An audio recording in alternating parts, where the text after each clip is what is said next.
I've never been much of a paranoid person. I mean, sure, the world is a crazy place, but I always thought things like getting robbed or assaulted were things that happened to other people, people in cities or dangerous neighborhoods. Not me. Not in a sleepy little town where everyone knows everyone else. That all changed one night about a year ago. It was late, probably around 1 a.m., and I was driving back home after visiting my mom. I had a good 2-hour drive ahead of me, and I was already exhausted. About 30 minutes into the trip, I noticed my gas gauge was dangerously low. I cursed under my breath.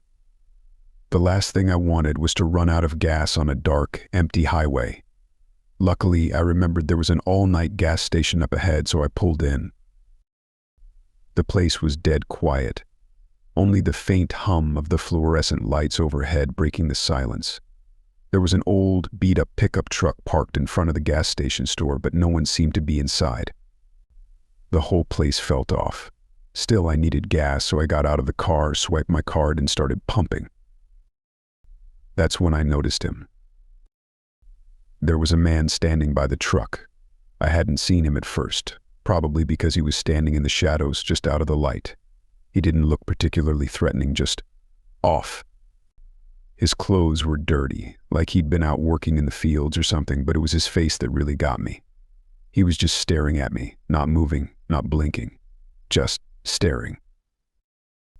I forced myself to act like I hadn't noticed him. The last thing I wanted was to provoke anything, so I kept my eyes on the gas pump, willing the numbers to climb faster. My heart was pounding in my chest, but I kept telling myself I was overreacting. Maybe he was just some guy waiting for a friend or something. Suddenly he moved. He didn't walk toward me, no. That would have been too normal. He just drifted. Like 1 minute he was by the truck, and the next he was 10 feet closer, standing just on the edge of the light. His face was still locked on mine, and I could see his lips moving, like he was whispering something, but I couldn't hear it over the sound of the gas pump. That's when I noticed the smell. It was faint at first, but it grew stronger the longer I stood there. It was like rotting meat, thick and nauseating. I gagged and looked around, trying to figure out where it was coming from. That's when I saw them. Behind the gas station, barely visible in the dim light, were piles of black garbage bags, and something was moving inside them. At first I thought it was a dog or some kind of animal, but then I realized whatever was in those bags was much bigger. The bags shifted, as though something large and heavy was crawling just underneath the surface, trying to break free. I felt a wave of panic wash over me. I yanked the gas pump out of my car and practically threw myself into the driver's seat. My hands were shaking so badly I could barely get the keys into the ignition. And then I heard it. A low, wet sound like something scraping against metal. I glanced in the rearview mirror, and my heart stopped. The man was gone, but something else was standing where he had been. It was hunched over, pale and bloated, with long, spindly limbs that seemed too large for its body. Its head was tilted at an unnatural angle, and I could see its skin was stretched tight over its bones, like it had been left out in the sun for far too long. It was staring at me with the same intensity as the man, its milky white eyes unblinking. Then it moved. I slammed my foot on the gas pedal, and the car lurched forward. The tires squealed as I sped out of the station, my heart racing faster than the car. I didn't look back. I didn't need to. I didn't tell anyone about what happened that night.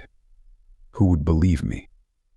A shadowy man who turned into something out of a nightmare. Garbage bags full of whatever the hell that was. They'd think I'd lost my mind. Hell, maybe I had. But here's the thing, every time I drive past that gas station now, it's closed. Abandoned. The pumps are gone, the windows boarded up, and the parking lot is overgrown with weeds. It's like it was never there at all, but I know what I saw, and I'll never forget it.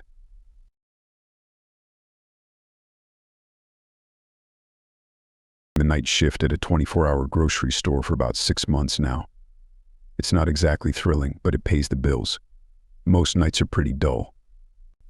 The occasional late-night shopper, someone stumbling in for snacks, or the odd drunk customer looking for beer that we don't even sell past midnight. But one night, everything changed. It was a Tuesday, one of the slowest nights of the week.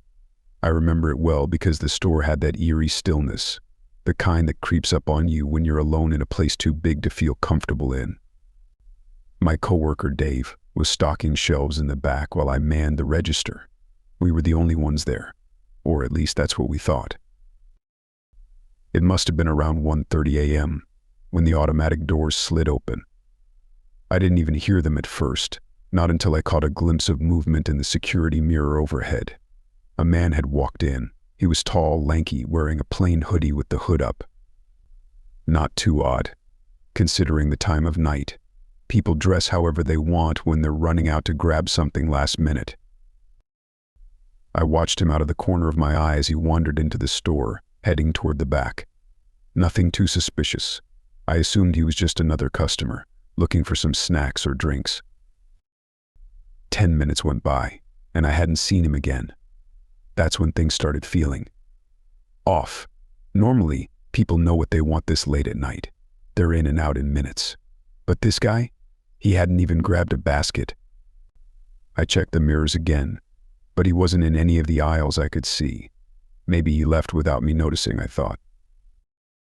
Just as I was about to brush it off, the sound of a heavy item hitting the floor echoed through the empty store.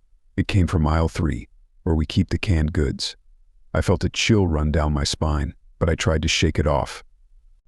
Maybe Dave had knocked something over while stocking. I called out, "Dave, you all right back there?"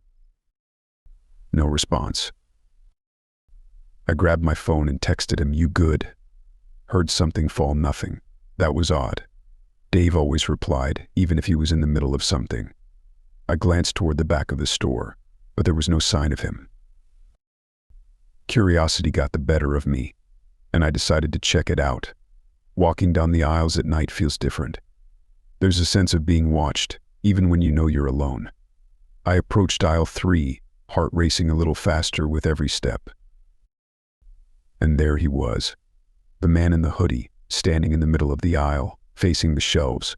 Only, he wasn't moving. Just standing there, perfectly still, staring at a row of canned beans like he was frozen in place. My instinct told me to walk away, but I couldn't. Something about him wasn't right. Sir? Do you need help finding something?" He didn't respond. Didn't even flinch. It was like he didn't hear me, or worse, was purposely ignoring me. "Sir," I repeated, louder this time. Still nothing. I took a cautious step closer, and that's when I noticed it. His hands. They were clenched into tight fists at his sides, shaking slightly. His breathing was shallow, almost like he was trying to hold something back. I stopped dead in my tracks. "Sir, I can call someone if you're not feeling well," I offered, trying to keep my voice steady. And then, without warning, he turned. Not just a glance, but a full-body twist like he was on some kind of pivot. His face was hidden under the hood, but I could see his mouth. His lips were twisted into the strangest smile I'd ever seen, like he was in pain but trying to act happy. It sent a wave of nausea through me.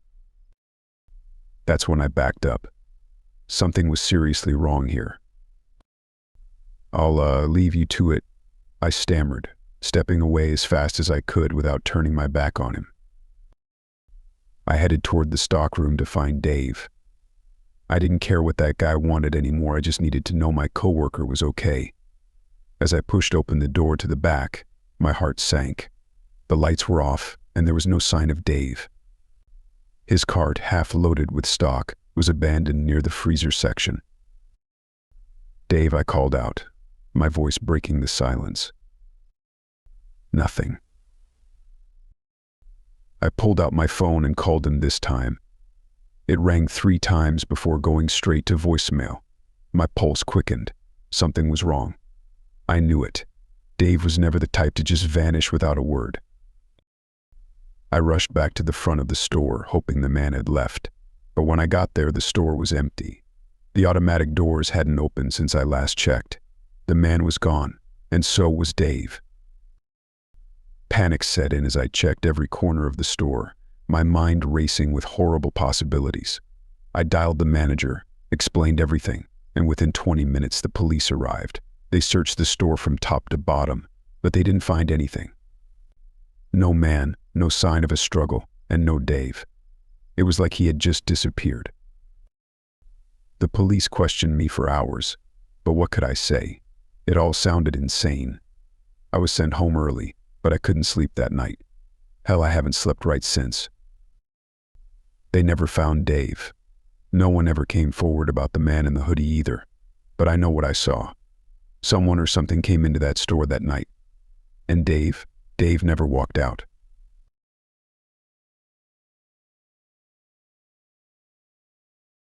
I've always been a creature of routine. It's safe, predictable, and honestly, I find comfort in it. I'd wake up at 6 a.m., go for a quick jog, grab a coffee from the same cafe, and then head to work. I worked in a small insurance office in the city, and my day consisted of answering phone calls, writing up reports, and staring at a computer screen for 8 hours straight. After work, I'd come home, heat up whatever leftover I had, and watch TV before bed. It was my life, nothing too exciting, but it was mine. One morning, about 6 months ago, I noticed something odd. It was a Saturday, so I decided to skip the jog and sleep in. At around 10 a.m., I heard a knock at the door. I opened it to find a delivery man standing there with a package addressed to me. I wasn't expecting anything, but I assumed it was something I had forgotten I ordered online. You know how those late-night Amazon shopping sprees go. But when I opened the box, I froze. Inside was a USB drive, nothing else, no invoice, no note, just that small silver drive. I thought it was weird, but didn't give it much more thought. I plugged it into my laptop out of curiosity, and my heart stopped. The folder was titled with just one word: routine. I clicked on the folder, and inside were dozens of video files, each labeled with a date. The most recent one was yesterday's date. I hesitated but clicked on it. The video that played was a recording of me, from just the day before, walking out of my front door, jogging down my street, stopping at the cafe, and heading to work. The camera angle changed with every scene, as if someone had been following me and recording every moment. The quality wasn't grainy or like it was filmed on a hidden camera. It was clear, and the angles were too perfect. It wasn't random street camera footage either. These shots were taken from positions that someone had deliberately chosen. I felt sick. Every video showed a different day of my life, captured in the same eerie style. Every single day was documented from the time I stepped outside in the morning to when I locked my door at night. I scrambled through the files, and the videos went back months, documenting almost every day of my life. I live alone. My apartment doesn't have a balcony or a view that someone could have easily accessed to record me. How had this been done? Who had been watching me? And for how long? Panicking, I checked all the windows, locks, and doors in my apartment. Everything seemed untouched. I called the police immediately and explained the situation, showing them the videos. They seemed concerned but skeptical. They checked my apartment for bugs or hidden cameras, but nothing was found.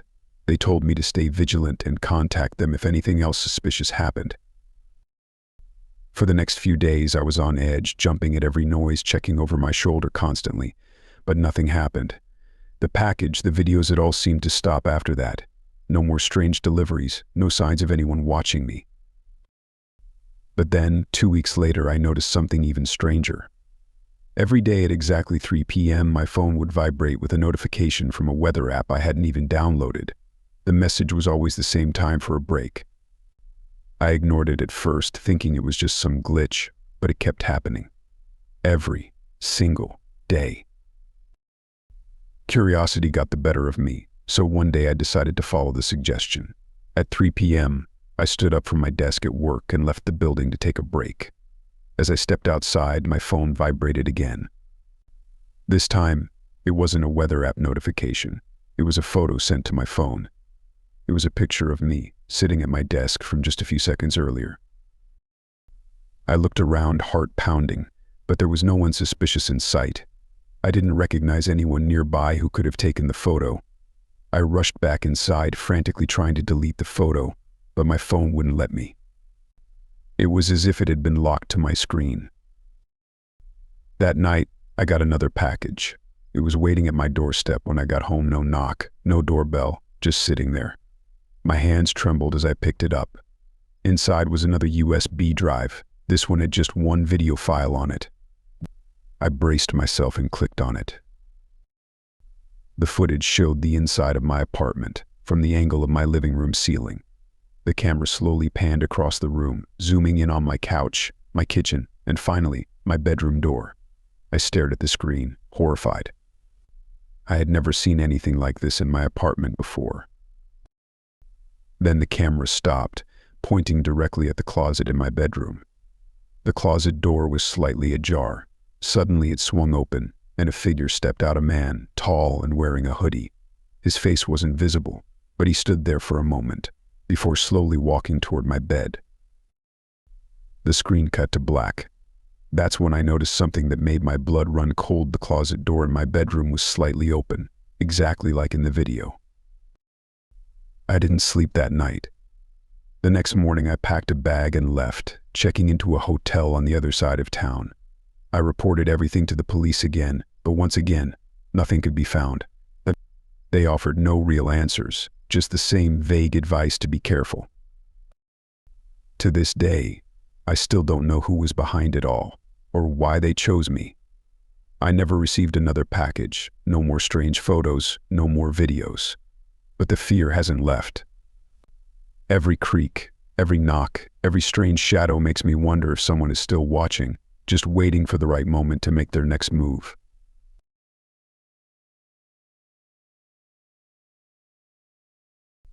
I've heard people talk about getting broken into, how it shakes them to their core. But until it happens to you, you don't really get it. You don't understand the way it creeps into every moment of your life, even when you're supposed to feel safe. It happened to me twice, and after the second time I realized it wasn't just random bad luck. The first time was 6 months ago. I remember the exact date, March 12th, a Tuesday night. I got home late from work, exhausted and just ready to crash. It was one of those days where everything felt off, but you chalk it up to being tired. I didn't notice anything strange at first. My apartment looked normal, nothing out of place. I kicked off my shoes, threw my jacket on the couch, and collapsed into bed. That's when I heard it. A faint creak, like someone shifting their weight. It wasn't loud, but it came from the hallway just outside my bedroom. My heart skipped a beat, but I convinced myself it was just the old floorboards. I live alone, and the last thing I wanted was to scare myself over nothing. I shut my eyes, trying to sleep. But then, there was another noise, a quiet, deliberate shuffle. I shot up in bed, my pulse pounding in my ears. I called out, "Who's there?" but there was no response. The apartment was silent again, too silent. I told myself it was my imagination, that I was overreacting. But something didn't sit right. In the morning, I found the front door slightly ajar. I always lock it, always. But maybe I was tired, maybe I forgot. I tried to convince myself it wasn't a big deal, even though deep down, I knew something was wrong. A few weeks passed, and I almost convinced myself that nothing had happened that night. I figured I'd just been careless, that I'd left the door open by mistake. Life went back to normal, until the second break-in. This time, it was worse. It was a Saturday, and I'd been out all day running errands. I got back in the early evening, bags of groceries in my hands, and as I fumbled with my keys, I noticed the door was already unlocked. My stomach dropped. I stepped inside, heart racing. The air felt wrong, like someone had been there recently, and they hadn't wanted to be found. I set the groceries down, every muscle tense as I looked around. The living room seemed untouched, but when I went into the bedroom, my blood ran cold. My closet door was wide open, clothes scattered across the floor. The drawer where I kept my jewelry was pulled out, its contents dumped onto my bed. But it wasn't a robbery, nothing was missing. The worst part. On my pillow was a single Polaroid photo of me, taken while I slept. I stared at it, my mind struggling to process what I was seeing, My blood chilled. Someone had been in my apartment, watching me while I slept. They had been here more than once, and they wanted me to know. I called the police immediately, and they took it seriously. They asked if I had any enemies, anyone who might want to hurt me. But I couldn't think of anyone. They changed the locks, added extra security measures, and assured me it wouldn't happen again. But I couldn't shake the feeling that they were wrong.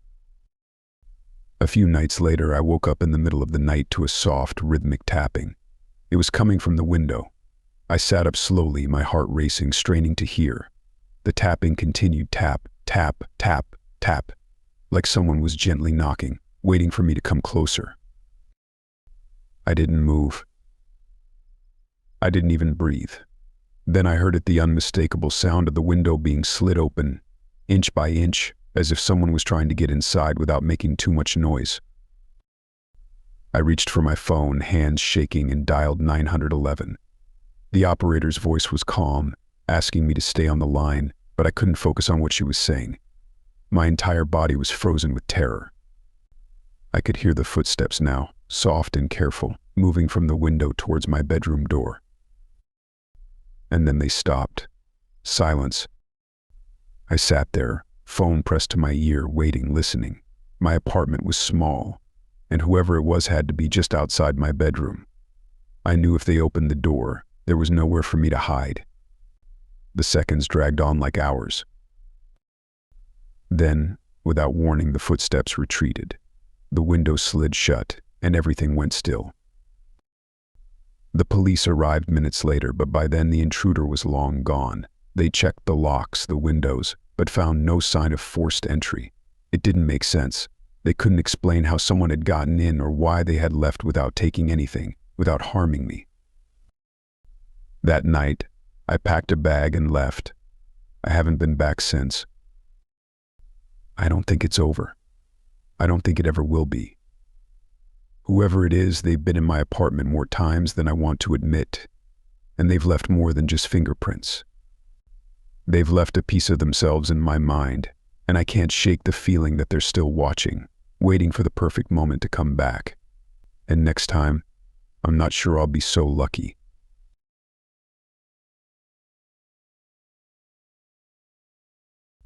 It started with the feeling of being watched.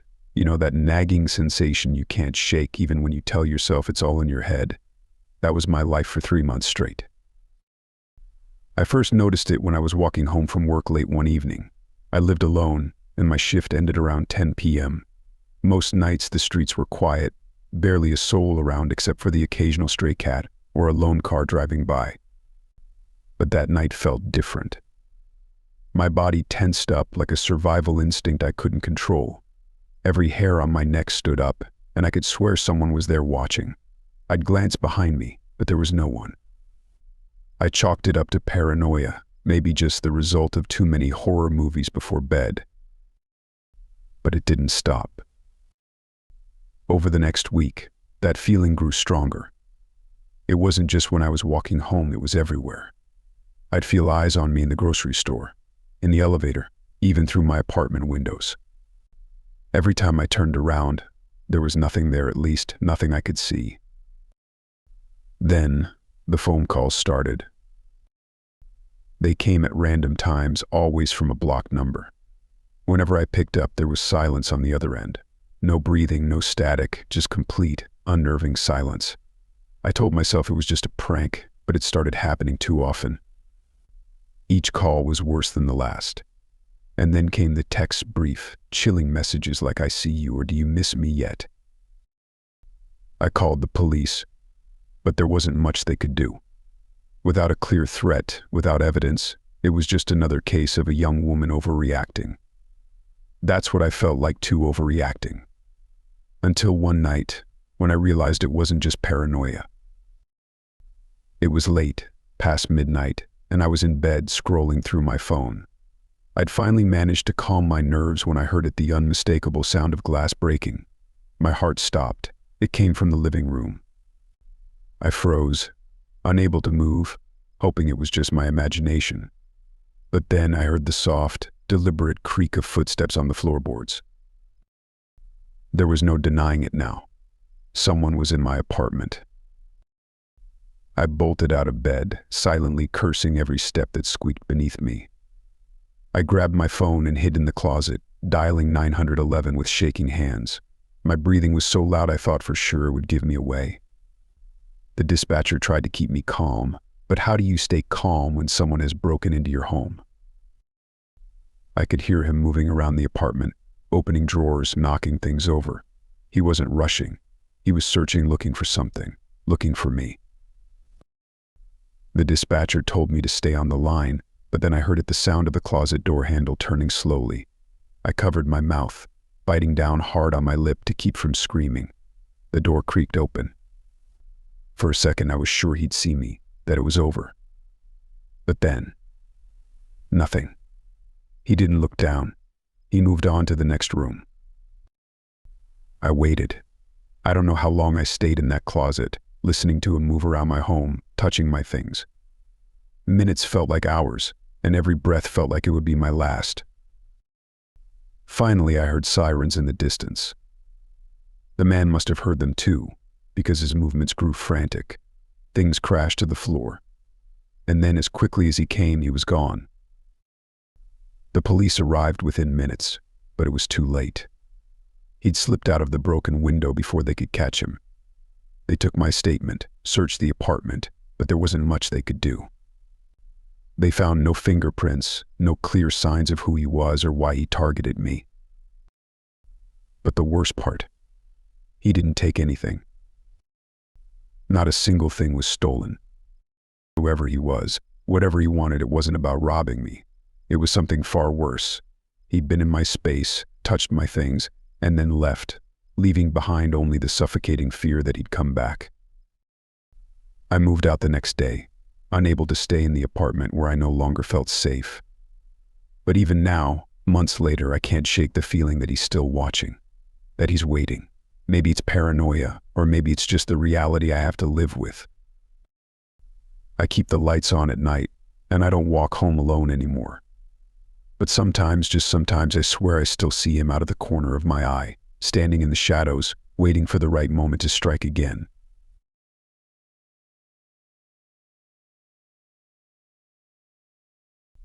It was supposed to be a quiet weekend, a getaway to unwind.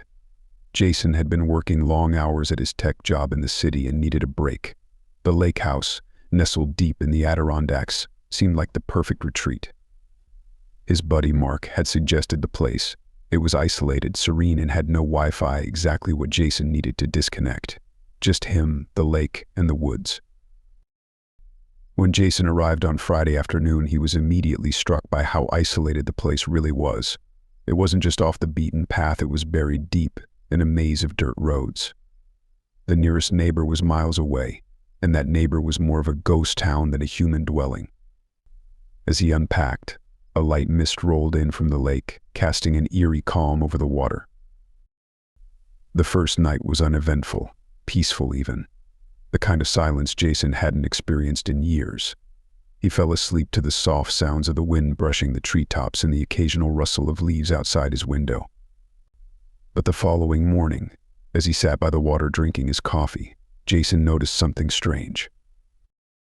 Across the lake, near the tree line, stood a man. He was far enough away that Jason couldn't make out any details, but close enough for him to feel uneasy. The man was standing still, too still like a statue, staring. Jason waved, assuming the guy was just some local out for an early morning walk. The man didn't wave back. He didn't move. Jason shrugged it off, telling himself it was nothing, probably just a hunter or hiker. The man was still there at lunch. Jason had gone back inside to eat but kept glancing out the window. The man hadn't moved an inch. Now, it was unsettling. Who stands motionless for hours? Jason decided he'd had enough. He grabbed his binoculars and aimed them across the lake. What he saw made his stomach drop. The man's face was wrong. His features were off almost, blurry like a distorted painting. His eyes seemed too large for his face, and his skin had a sickly, pale sheen. The man wasn't just standing still, he was staring directly at Jason. Jason's heart pounded in his chest. He tried to tell himself it was a trick of the light, maybe the morning fog playing with his vision. But when he lowered the binoculars, the man was still there, watching. Panic gnawed at him. He was alone, miles from civilization, and there was something off about that man, something deeply wrong. That night, Jason locked the doors and pulled the blinds tight. Sleep came fitfully, with dreams of shadowy figures lurking outside his window. Every creak of the cabin made him jolt awake. Around 3 a.m., something made him sit up straight, an instinct, a primal fear. He crept to the window and peeked through the blinds.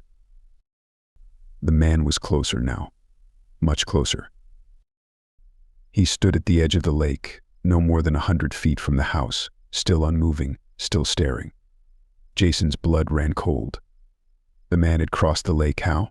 There was no boat, no bridge. And yet there he was, standing on the shore in the dead of night. Jason could feel his pulse throbbing in his temples, panic rising in his chest. The next morning, the man was gone. Jason considered leaving. He should have left. But his pride, or maybe his fear of looking irrational, kept him there. He convinced himself that it had to be some crazy recluse or a prank, and by leaving, he'd be giving in to his paranoia. But things got worse. That evening, as Jason sat in the living room, the power suddenly went out. Total darkness. He fumbled for his phone and flicked on the flashlight. Outside, the wind howled and the trees groaned. Then he heard it. Footsteps. Slow, deliberate, heavy footsteps. Someone was walking around the cabin. Jason held his breath, frozen in terror. The footsteps circled the house, slow and steady, stopping at every window. He could hear them now, right outside the living room, as if the man was peering in through the glass, searching for him. Then came the knock. A soft, deliberate tap on the front door. Jason's throat tightened. He stood there, paralyzed, as the knock came again, louder this time. He didn't dare answer. His mind raced. Was it the man from the woods? Did he want something? Why now? Jason's pulse was in his ears, drowning out everything but the sound of that steady, insistent knocking. Suddenly his phone buzzed, an incoming message. It was from Mark, the friend who had recommended the lake house. "Hey man, totally forgot to tell you, locals say the place is haunted. Supposedly some guy went crazy there a few years ago, stalked people, killed them. Weird stuff. Just thought you'd get a kick out of that." Jason's stomach dropped. He felt the blood drain from his face as the door rattled under another knock. This one was louder, more forceful. Jason backed away, eyes locked on the door. He had to get out. Now. With shaky hands, he grabbed his car keys and slowly moved toward the back door, praying the man wouldn't hear him. The knocking continued at the front as he slipped outside, into the cover of darkness. He sprinted toward his car, heart pounding in his chest. When he reached the driver's seat, he looked back toward the cabin. The man was standing by the front door, his head tilted to the side, watching. Jason floored the gas pedal, speeding down the dirt road without looking back. The only thought in his mind was to get as far away from that lake house as possible. He never returned. Months later, after selling the place, Jason learned that the lake house had indeed been the site of multiple strange disappearances over the years. Most disturbing of all, a skeleton was found in the woods near the house. And no one could explain why, but the man's face was never found.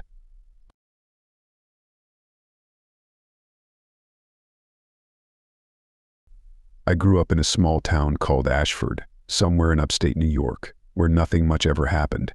It was the kind of place where you knew everyone, and your biggest worry was whether the gas station would close early on Sundays. There was this lake just outside of town, Lake Walcott, our go-to spot for summer barbecues, fishing trips, and late-night parties. It wasn't huge, but it was deep. The water always had this stillness, like it was waiting for something, watching. People joked about it, but we all went anyway. That's where my life changed, and not in a way I ever imagined. This happened 2 summers ago, when I was 23. I had gotten back from college and was just killing time before I moved out for a job in the city. That night, A couple of old friends invited me to a bonfire by the lake. I hesitated at first. Something about that place at night always gave me a weird vibe, but it had been months since I'd hung out with them, so I went. We were about 8 people, drinking, laughing, and talking crap about high school. Around 11 p.m., I started feeling a little buzzed and wandered off to the dock to get some air. The dock stretched out into the lake like a long, bony finger, just touching the water's surface. The moonlight reflected off the water, making everything look silver. There wasn't a single ripple, not one. As I stood there, staring out, I heard voices coming from the woods behind the dock. Nothing unusual. People often camped around the lake. But these voices weren't the drunken slurs of some late-night campers. They were hushed, quick, almost urgent. I turned around, squinting through the trees, but I couldn't see anyone. That's when I heard the scream. Short, sharp, like someone had tried to stop it midway. My heart jumped into my throat, and I ducked behind a bush near the dock, hiding like a coward. The voices were clearer now, louder. 3 men came into view, dragging something. No, someone. A woman. Her face was covered in blood, her eyes wide with terror, but she wasn't moving anymore. One of the men had a knife, dripping. Another held a shovel. I wanted to run, but my legs were frozen. I could hear every breath I took, loud in the dead silence. The men were arguing in low voices. Something about it had to be done, and no other way. They were so close I could see the sweat on their faces. They didn't look like the kind of people you'd run into in Ashford. These were strangers, out of place, like they'd stepped out of some nightmare and wandered into our sleepy little town. Then they tossed the woman into the lake. Just like that. She hit the water with a splash that seemed too loud, too real. For a second I thought maybe I was hallucinating, but no. The body floated for a moment, then slowly sank beneath the surface. The water swallowed her up, still and calm, as if nothing had ever happened. But I knew something did. Something horrible. The men lingered for a few minutes, making sure the body was gone. Then they walked back into the woods, taking the shovel and the bloody knife with them. I stayed hidden, my back pressed against the dock, until I couldn't hear their footsteps anymore. I waited. I don't know how long, maybe 10 minutes, maybe an hour. My phone was in my pocket, but I couldn't bring myself to use it. I was too scared to move, too terrified to do anything but sit there, breathing as quietly as possible. When I finally had the nerve, I crawled out of the bushes and ran to my car like I'd never run before. My friends were still partying by the fire, oblivious. I couldn't tell them. I couldn't tell anyone. I drove home that night, hands shaking on the steering wheel, glancing in the rearview mirror every few seconds, half expecting to see those men following me. I didn't sleep for days. I couldn't eat. Every time I closed my eyes, I saw her face, the way she looked, helpless, scared, and then gone, swallowed by the lake. I did go to the police eventually, but by then it was too late. They dragged the lake but found nothing. No body, no knife, no evidence. It was like it never happened. They questioned me for hours, probably thinking I was drunk or making the whole thing up. I could see it in their eyes. They didn't believe me. They never do in stories like this, right? But I know what I saw.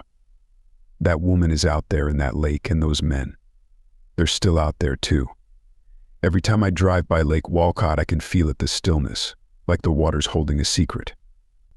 And I know I'm not the only one who's noticed. People have started saying the lake feels different lately. Colder. Unwelcoming. I haven't gone back since. I don't think I ever will. But if you do, if you find yourself standing by the edge of that lake, staring into its calm, glassy surface, be careful. You never know what might be waiting beneath.